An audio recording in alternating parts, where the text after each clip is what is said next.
Welcome back to Live Now from Fox as we continue to follow the latest developments when it comes to Israel and Hamas signing the first phase of the Gaza deal. And we have several live images coming in around the world, this one coming out of Gaza. And I want to bring up also a social media post here from the White House. It says this. Quoting President Trump, "I am very proud to announce that Israel and Hamas have both signed off on the first phase of our peace plan. Blessed are the peacemakers." Joining us now to discuss this is Fox News' Lucas Tomlinson, and he's going to be joining us here to break down everything that happened. So, Lucas, tell me, how did that all go down? Well, Corral, it's great to join you this morning. Can't overstate this. This is an historic breakthrough in the Middle East. And for the last 2 years, we've seen intense fighting in Gaza. We've seen hostages taken on October 7th. And now the 20 or so remaining hostages that are alive in Gaza are set to be returned to their families on Monday. President Trump says he's going to be traveling to the region. Certainly the big breakthrough, President Trump sending his son-in-law Jared Kushner and his special envoy Steve Witkoff to Egypt, to Sharm el-Sheikh, that's the resort on the Red Sea, meeting with not only officials from Hamas but Qatar as well. Really, it's not a last. It wasn't one thing that led to the breakthrough. It was really, you could argue, Israel dismantling Hamas over these past 2 years. Also, Hezbollah led to regime change in Syria, as well as Israel destroying Hezbollah in Lebanon as well. Don't forget, President Trump also credited the U.S. airstrikes against Iran's nuclear facilities back in June, the weakening of Iran, severing their ties to the Mediterranean after the Assad regime fell. Also, Israel striking Hamas leaders, or attempting to at least, in Qatar. That certainly appeared to get the Qatari leaders' attention that this war needed to end. And certainly there's just nothing, you can't overstate the joy being felt, and not only in Israel, but also Gaza as well. Many Palestinians, of course, we've seen the lines, the suffering from some of the people there. Just people wanted this war to end. Really, it was exhaustion, you could argue, Corral, to bring us to this moment. But President Trump and his team deserve a lot of the credit. Did not appear that President Trump was ever going through the motions. He was heavily invested in peace in Gaza, and he was, what officials say was very strong with not only the Arab leaders in the region, but also the Israeli prime minister as well, demanding this ceasefire.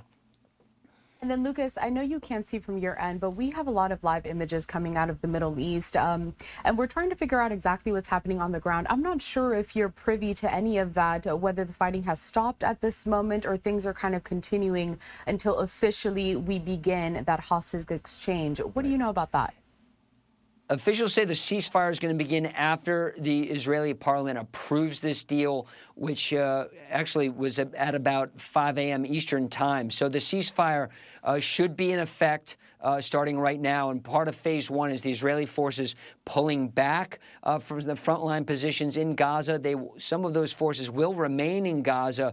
One of the big sticking points looking ahead to a larger peace deal, Corral, is will Hamas disarm?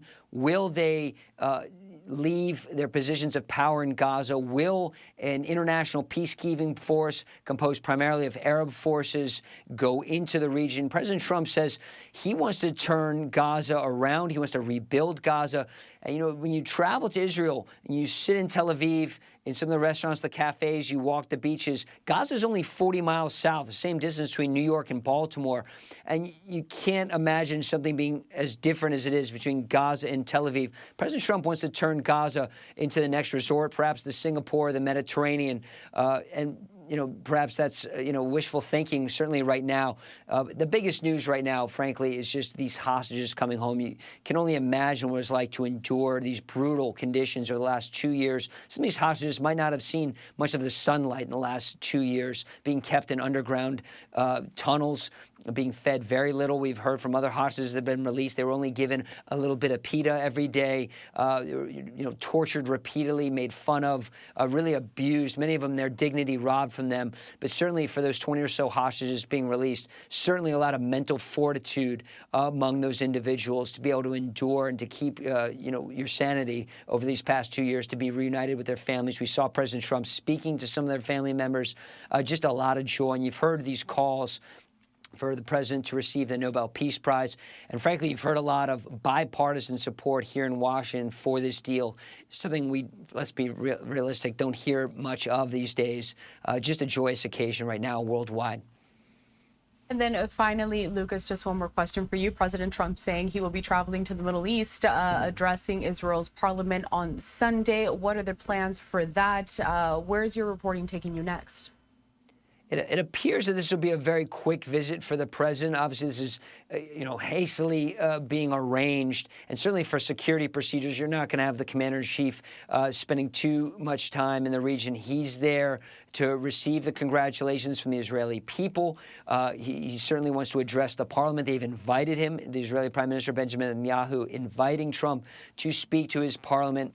Certainly, the president, major force in this deal taking place. We heard from Israel's prime minister thanking President Trump profusely. We saw the president's son-in-law and his top envoy, Steve Witkoff, negotiating, really forcing all parties to this deal. Remember, there's some factions in Israel on the right that wanted this war to continue, to see Hamas be completely destroyed, the war go on.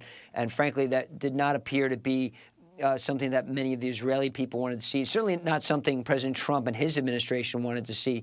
So really a lot of joy right now across the world that a ceasefire will take place and hopefully holds. Now, the one sticking point also is, remember what it took to get some of these Israeli hostages freed. Thousands of Palestinian prisoners are set to be released. And you can't help but think, will the next leader of Hamas be among those being freed by Israel? Still a lot of questions to be answered, but Fox News' Lucas Tomlinson, we always appreciate you taking the time to join us here. You take care, and we'll talk soon. Thanks for having me, Carell. Of course.